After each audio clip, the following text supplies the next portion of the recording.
r/ask Reddit. What company policy at your job might actually be illegal? If you get injured at my work while on the clock, you must see the in-house medical staff and have a drug test before leaving. But they charge you $500 if you see the in-house medical staff. I'm pretty sure that's not legal, and I know loads of other employees who don't report injuries because of not wanting to deal with the $500 charge. While the $500 charge isn't actually illegal, it is required by law that you not see any doctor or medical staff that works for or with the company, unless it is for life-saving only. My ex had an injury at work while working at a hospital. She broke her wrist and they had to have her go to a different hospital to be examined. She was kind of pissed about the fact until it was explained why. As a bartender, we're not allowed to call 911. Each call counts as half a point against our liquor license. If we need officer assistance, we have to call the non-emergency line. I've heard of real emergencies happening needing real medical attention and the bartender getting fired for calling 911. This one sounds more like the law is the one that's wrong here. I saw it all the time in college. When you punish people for getting help, they won't stop needing help. They'll just stop getting it. Yep, that's definitely a problem with the law, because it assumes, categorically, that any call for emergency services at the bar is the bar's fault. There's a difference between someone's being overserved and getting hurt because they were intoxicated and someone's walking into the bar and immediately dropping dead from a heart attack. Or even if a person gets injured outside of the bar for whatever reason. That is, it unquestionably has nothing to do with the bar, and the bar is the nearest place to go into and sit down and call for assistance. That's a good way to make a situation worse if calling for help for any reason jeopardizes the bar's ability to make money. That sounds like a fault of the liquor law itself. Liquor laws are frequently bullshit. The Nice Liquor Board is known as being a bag of dongs, but the beer laws in PA make NY sound like a speakeasy. Not my current workplace, but my last one. We'd fill out timesheets up to 4 weeks in advance and got told to just put 8 hours a day in each day. If we worked more than 8 hours a day, happened frequently, we got told that the timesheet said 8, so that's what we were paid for. Anybody who refused to fill them out ahead of time usually got let go pretty soon thereafter. Fill out 4 weeks of timesheets. Don't show up for work. Wait 4 weeks. Sue for unpaid wages. Boss has to either pay you or admit to violating labor laws. In all states you should be able to sue for unpaid wages. Walmart lost a case in Virginia about a decade ago for having employees work on breaks. Even people that were no longer employed received compensation. I, thankfully, don't work there anymore, but even if I did, there becomes the issue of proving you worked those hours. They have signed timesheets saying you worked 8 and bosses who will likely corroborate that. If you know ahead of time they're going to duck you, just set them up and record enough evidence to prove they're lying. Take some time-stamped pictures of the pre-signed hour sheet. Take hourly pictures of yourself at work in front of a clock. Shit like that won't help recover past fraud. But if anyone's actually in that situation, even if you can't risk your livelihood right now, you can sure as shit sue them later when you don't work there anymore if you gather some evidence for a rainy day. My last job worked me full-time hours but called me a part-timer to duck me out of benefits. I got out of there as quickly as I could. Your state labor board would love to hear from you. This is standard practice for employment by the state of Delaware. They're called seasonal employees, but work year-round positions at full-time hours. Yep, Rehoboth Beach has a ton of foreigners working seasonal jobs. The conditions they work it at all those t-shirt shops on the avenue is ducked. Someone close to me is a manager in action but not in title or pay, and their boss is apparently real shady with pay. Victims or witnesses to a crime on our property are not allowed to call 911 if there's a crime committed there. Anything ranging from a small petty theft up to rape or murder, we are to notify our direct manager first. Even if the manager isn't working that day, then that manager is to call his or her manager, who then calls the security office about the incident, and together they decide whether or not to call the police. Thankfully, this hasn't happened yet. It sure sounds like someone is up to something illegal at your place of employment. I work at a restaurant located in a mall. We had a rather serious situation that required us to call the police. They come, resolve the issue, take statements, leave, All good. The next day the mall manager and head of security tell us we broke the rules by directly calling the police. The only thing the security guy carries is a radio. What good were you going to do against some drunken a-hole with a weapon? Call the police? For your information, in many states you can't be fired for taking necessary actions to protect yourself or others, even if those actions violate company policy. There was a case in Utah recently where 2 security officers tackled a guy with a gun, were fired for violating a policy against physical confrontation, and won a court case over it. You didn't say if you got in any real trouble for this, but thought you might want to know that, if something does happen, you may or may not have a case, depending on where you live. The last restaurant I worked at, there would be a 35% tip out for all servers that would just go to the owner. Not only that, but some of the servers were just paid regular hourly wages, but still collected tips that went straight to the owner. On top of that, there would be times where you can ask, "Hey, where's my paycheck?" and the boss would give you a 20, say he'll give you another 100 next week, and then the rest a few days later. Then you ask again for that week's paycheck and it's like, didn't I just pay you? Pretty ducked up, and IDK why I worked there as long as I did. No, this was not Amy's Baking Company. Totally not legal for owner/MGR to get tips from servers. My old boss was like that. I tried reporting him and labor laws say I can't file a report until the 10th late day. He always paid me the last of my check on the 9th late day. Son of a beach knew the law. They almost went under, but some idiot saved their restaurant. We have unlimited PTO for our group, but we've been warned never to use it. When layoff time rolls around, they pick the person who has used the most PTO, so calling in sick twice a year could cost you your job. They also make us make up our hours to reach 40 when we are sick, even though a salary. I doubt that's illegal, but come flu season it spreads through our office like wildfire because no one is allowed sick days. That sounds quite illegal. It definitely isn't in the States. It's a growing trend that companies give unlimited vacation days, which sounds really good to new hires, but once you're in there you realize it effectively means you have none. I'm not sure if it's illegal, but it certainly did suck. I worked at a nursing home for a while and we weren't allowed to discuss our pay, and we weren't allowed to disclose to anyone that we were short-staffed. We'd have one nurse's aide for the entire wing and they were doing everything as fast as humanly possible. But if a patient complained that they were being ignored, which they were because of the staffing issue, we were just supposed to apologize and sit there and take them yelling at us and calling us lazy and not tell them the reason why. I hated that job. Backbreaking work, doing the work of 3 people, and everyone yelling at me all the time. A company I used to work for tried to do this, so I brought up that it was an illegal policy, to which they responded with, "Oh well, you signed a contract saying you can't. Just because you sign a contract, that doesn't make the policy legal. That makes the contract illegal, you dipshits."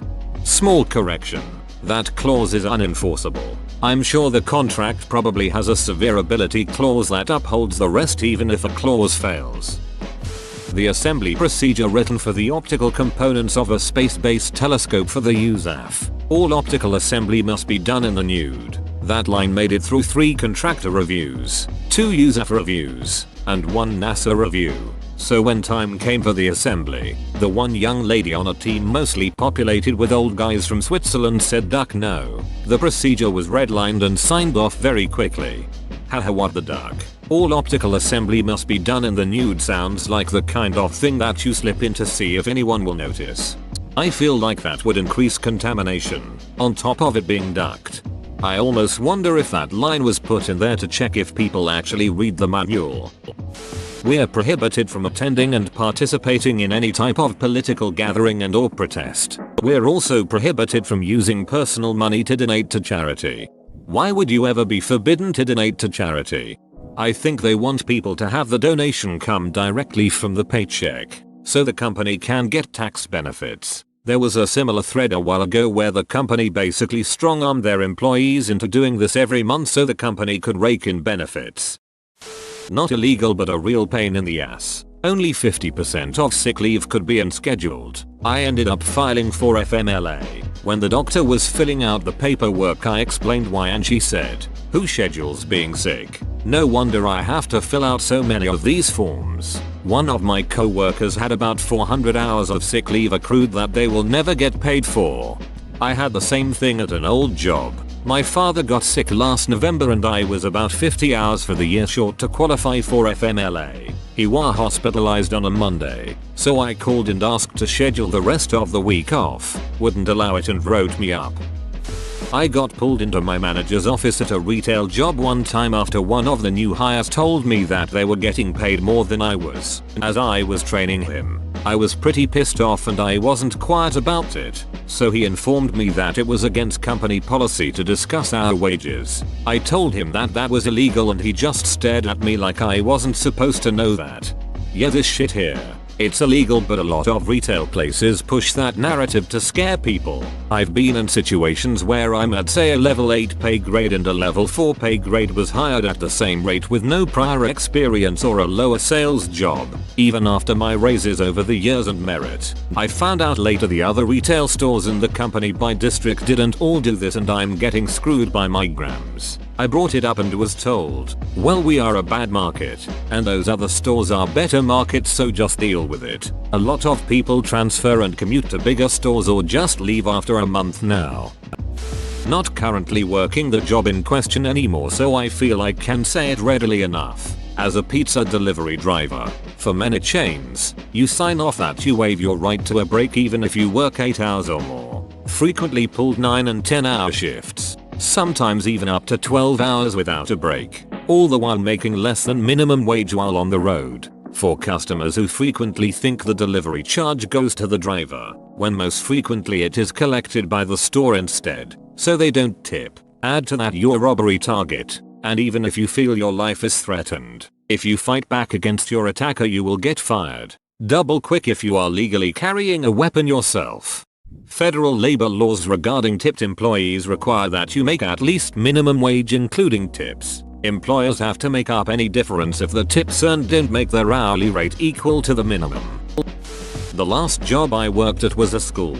We had part year, teachers, and year-round employees, operations staff, but the year-round employees technically got PTO hours that were equivalent to the time the part-year employees had off, something like 350 hours. We weren't allowed to use our PTO hours and they were just converted and paid out as a bonus at the end of the summer. I was the IT person and was a year-round employee. We had some leadership changes and I put in 2 months notice because I didn't like where the school and its leadership were headed, but I wanted to give them time to find and train a new person before I left. I had about 200 hours of accrued PTO at that time. The school network tried to duck me and said that I would just lose those PTO hours when I quit. Apparently I was the first person to question that and fight them on it. Eventually they caved and kept me on the payroll for a month and a half after I left because they didn't have a system for paying out PTO mid-year. The turnover rate was really high. 60 something people quit just at my school in the 3 years I was working there. There were only 1 or 2 people left from the original staff after 5 years at another school in the network,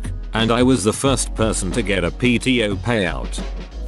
My last job forced everyone to come in 15 minutes early before the store opened at 10 AM, and your employment was threatened if you weren't there for this 9:45 meeting. However, we only got paid to work from 10:06. Say what you will about it just being 15 minutes, but that shit adds up over the course of the year into around $1,000 plus a year that was unaccounted for. Anyone know if that's actually illegal? I quit because of tiny BS like this throughout the establishment, but no one else really fought back on this rule. While I thought it was ridiculous, definitely illegal, and you can file a wage claim with no issues, the burden of proof that they paid you will be on them.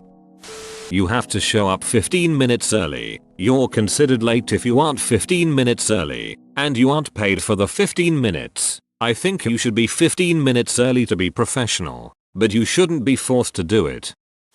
Obligatory not my place of work comment, but my wife's hospital forbids their employees from discussing their salaries with one another.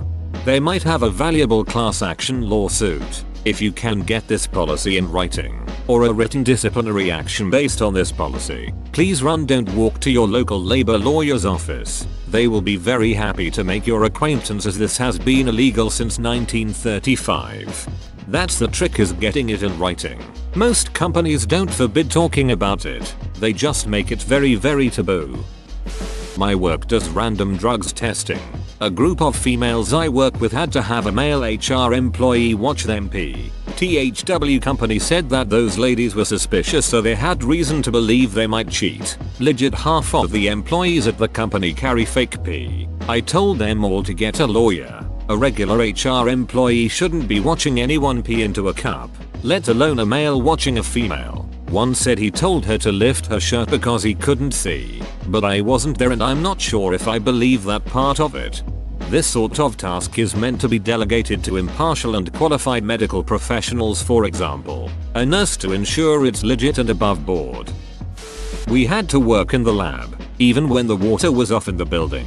This came from up high. Our lab boss just told us to look busy and do paperwork, so we would not get hurt. But the department chair thought it was fine to work without the ability to wash your hands or use the safety shower. Also, the bathrooms did not work, but apparently that is not something an employer has to provide.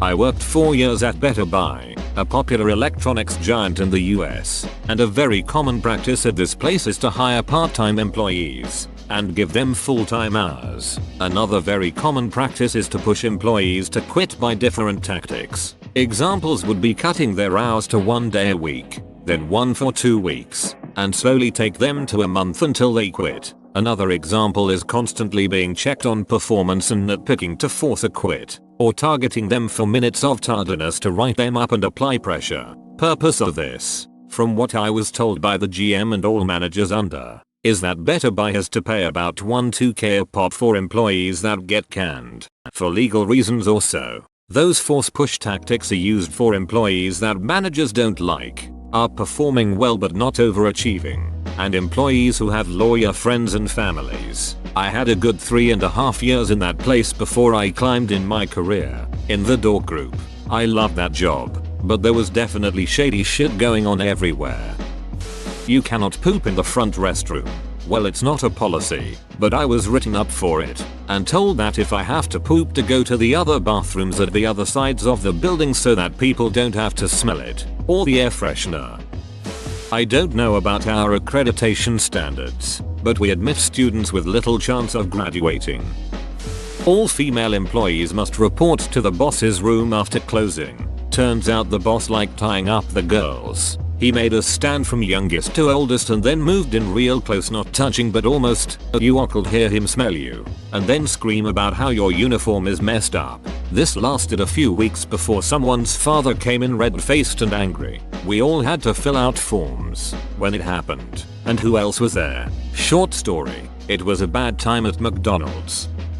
Not really a company policy but an ethical dilemma. I am an attorney, which means that I have to maintain client confidentiality as part of my job. People confess crimes to me and there is nothing I can do about it. However, in my state, all adults are mandated reporters of child abuse. If someone confesses child abuse to me, legally I have to report it, but ethically I cannot. To answer the inevitable question, I would report it. Whoa, you made it to the end? You're a ducking beast. I'll cut you a deal. Smash like and subscribe for more curated content, bruh. It's free and that's a great price.